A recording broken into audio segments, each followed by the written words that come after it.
Princess Charlotte just received a historic, completely unprecedented new title, and the explosive way it just happened behind closed doors tells you absolutely everything about where the British monarchy is actually headed.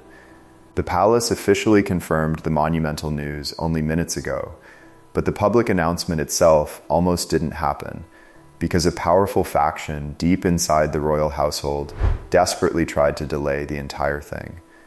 Prince William flatly refused to back down. The fact that there was such intense, calculated resistance from the old guard is the exact part of the story that isn't getting enough public attention.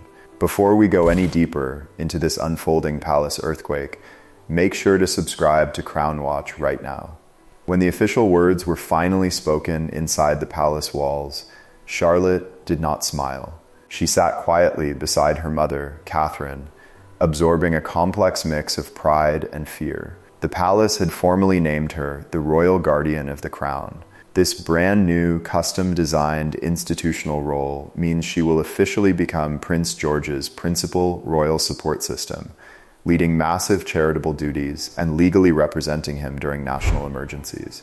William watched his daughter absorb the immense weight of every single word. He made sure the blueprint deciding how authority would pass to the next generation did not threaten George's place as the direct heir. Yet, the future king understood the true human cost of this decision.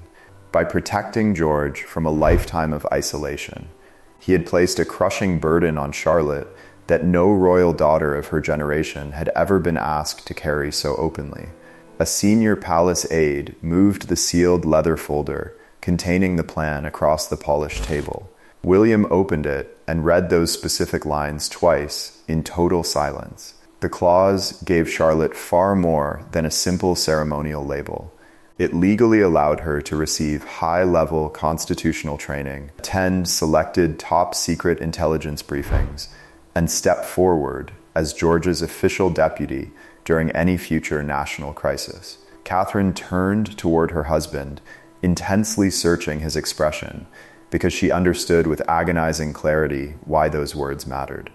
The title could give their daughter a profound sense of purpose, but it could also permanently take away the simple freedom of being young. William signed the executive approval, looked Charlotte in the eyes, and said that this title is not about standing behind George, it is about standing beside him. The announcement had been released to the global media early because resistance had rapidly formed deep inside the household structure to delay it. William knew any delay would invite massive external interference and turn a private family decision into a toxic palace struggle. Congratulations immediately began arriving worldwide, but one senior royal offered absolutely nothing, no message, no private call, and no public word of support. William noticed that chilling silence immediately. But before the palace could celebrate, William had to face the very relatives who understood that her rapid rise would permanently rearrange their own futures. Behind the polished, carefully worded palace statement stood a family facing an impossible emotional balance. George remained the future king, yet Charlotte had suddenly been given a title carrying immense authority and public expectation. William saw unyielding strength in his daughter, while Catherine saw the hidden dangers that such a position could attract from a ruthless media spotlight. And George, old enough to fully understand the cold mechanics of succession, was forced to consider whether the person closest to him in the world had just become part of the heavy machinery surrounding his destiny. William had watched Charlotte closely for years. She noticed emotional tension before others even spoke. She protected young Louis without ever being asked, and she understood instinctively when George needed quiet sibling support. Those exact qualities convinced the prince that she could become his son's strongest ally. The new structure was explicitly meant to stop loyalty from turning into bitter rivalry. Catherine fully supported giving her daughter a clear purpose, but she fiercely refused to let a royal title completely swallow Charlotte's childhood. She feared the palace apparatus would begin treating the young siblings as cold symbols before they had even learned who they truly were outside the walls of duty. George heard the truth before the announcement ever reached the public. William sat him down and explained that his position as the primary heir had not changed, but Charlotte would now receive constitutional training directly beside him. The boy looked at his sister and innocently asked if this meant she always had to follow behind him. Charlotte did not answer quickly. Catherine watched her daughter think, while William remained silent. Then, the young princess shook her head firmly. She looked at her brother and said that she didn't want his crown, she just didn't want him to face the future completely alone. George was visibly relieved, but his mother turned away for a brief moment, completely unable to hide what those profound words had done to her heart. William then admitted the deeper reason behind creating this title. He wanted to permanently prevent the painful, destructive spare dynamic, a historic palace pattern in which the child born behind the heir grows up completely defined by their distance from the throne. Charlotte would never be pushed into the cold shadows or forced to compete with her brother for public relevance. George finally crossed the room and offered Charlotte his hand, a quiet gesture that carried infinitely more meaning than the official palace announcement, because it followed a terrifying ceremony 6 months earlier, where the family's hidden fears had first erupted into the open. The historic decision did not begin inside a cold committee room. It began during a major royal ceremony when one unexpected medical absence left Prince George completely exposed before hundreds of distinguished guests. George had been scheduled to deliver his very first formal public address during the high-profile Commonwealth Youth Service at St. George's Hall. Without any warning, King Charles suffered a sudden spell of exhaustion, and William was urgently taken aside into a private corridor to receive a medical update. The program could not be delayed. George completely froze near the grand entrance, his hands trembling violently as panic set in. Charlotte noticed the panic before any older courtier could move. Catherine tried to reach them from across the room, but officials frantically rearranging the procession order blocked her path. The princess watched helplessly as her daughter stepped closer to George and lowered her voice to a whisper. Charlotte looked at her shaking brother and told him that he only had to take the first step. She walked perfectly beside him until the final moment, and the address continued flawlessly. William returned before the very end of the service and understood immediately what had transpired. Her supernatural calm had protected her brother without ever stealing his moment, proving to the future king that she could provide total loyalty without a hint of rivalry. Later that week, William requested the original succession support framework from the archives and discovered to his horror that Charlotte had absolutely no clear path or protection from being pushed into the shadows. He left the corridor knowing exactly what he had to do to change the system.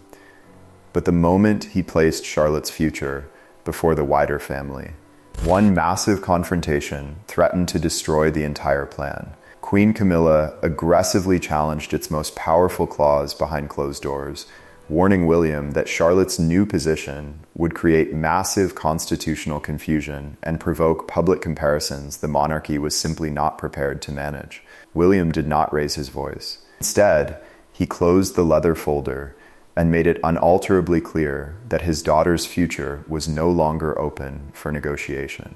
Camilla argued fiercely that creating a brand new title appeared to completely bypass Princess Anne, Prince Edward, and Sophie, who had spent decades carrying heavy duties for King Charles.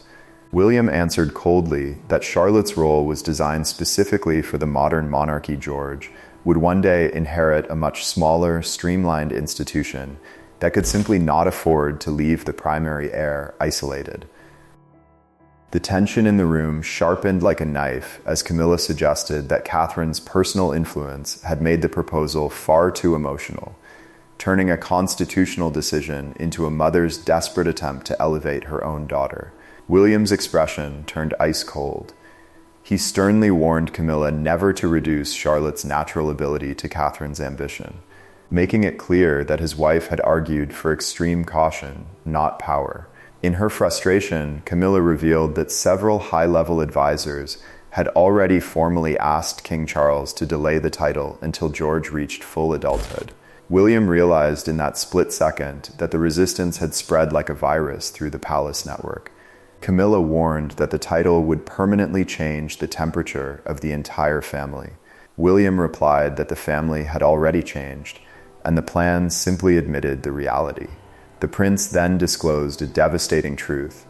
King Charles had privately approved the principle months earlier. William stood up, took the document, and walked out of the room, leaving a panicked queen consort to request an immediate private meeting with Charles, fully convinced the king could still suspend the historic decision. King Charles understood that Charlotte's title was about far more than just one child. It meant fully accepting William's modern vision of the monarchy. Alone with the succession plan, Charles faced a deeply painful, personal question. Should a reigning monarch defend the rigid traditions he inherited, or allow his heir to reshape them? The king studied two vastly different versions, in absolute silence the old model keeping Charlotte in an undefined role, and William's revised ironclad framework. William entered the study, knowing the plan touched old bleeding wounds, especially the painful public distance between himself and Harry. Charles openly feared that signing the approval would look like a public admission that the royal family had failed completely before. William chose his words with extreme care, telling the king that avoiding the past did not protect the next generation. Charles then disclosed a private memory from a conversation with Queen Elizabeth years earlier, where she had explicitly warned that future royal daughters should never be treated as secondary simply because ancient tradition failed to imagine a larger role for them. Charles finally approved the constitutional language, but added one strict condition. Her childhood and personal freedom had to remain fiercely protected until she reached full adulthood. The king's signature settled the question of sovereign authority, yet the human cost of Charlotte's sudden promotion became painfully visible as palace machinery began rearranging schedules. Security officials dramatically expanded her protection arrangements, and Charlotte received a massive training schedule covering intense constitutional history and global diplomacy. Then, the very first personal cost arrived. Charlotte learned that her next private school event would include a team of extra protection officers, meaning she would no longer be allowed to enter the school grounds in the same quiet, ordinary way. The news struck the young princess harder than any formal briefing ever could. Catherine found her daughter standing completely alone in her bedroom, lifting the official briefing card from the desk. Charlotte looked at her mother and asked whether this title meant everything ordinary in her life had to vanish forever. The Princess of Wales walked over, sat directly beside her daughter on the floor, and told her that duty must always fit around her humanity and never erase it. William acted at once, ordering security officials to immediately reduce the visible changes wherever humanly possible, refusing to let palace machinery turn an institutional decision into a complete loss of personal freedom. That evening, William asked Charlotte to walk with him alone through the gardens, leaving the succession papers behind. For the very first time, the future king admitted to his daughter that he might have made a decision far too large for her to carry. Charlotte looked at her father and asked if George would still know he can ask her for help. William explained that the title's true purpose was to give her formal recognition and protection. If she chose to serve directly beside him, the role was a path, not a command. He promised her that no royal institution could ever force her to surrender the personal life she wanted, admitting he feared repeating the old royal pattern where one child inherited ultimate purpose while another spent their life fighting to be noticed. Charlotte confessed she was only frightened that ordinary people would stop seeing her as his sister and see her as part of a machine. She asked for one promise: George must hear every major decision before the palace heard a whisper of it. William agreed, and Charlotte firmly stated, "I choose to help him, but I want to stay myself." The family now watched as the outside world turned that deeply personal promise into a massive national symbol. The palace announcement traveled across the country within minutes, triggering breaking news alerts on every major network.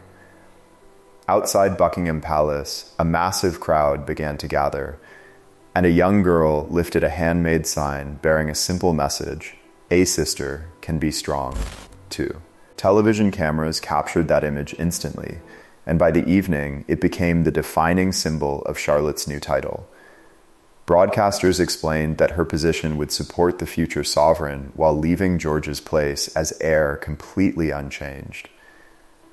While some commentators praised the decision as a brilliant answer to generations of sibling tension, others sharply questioned the immense pressure placed on a young child.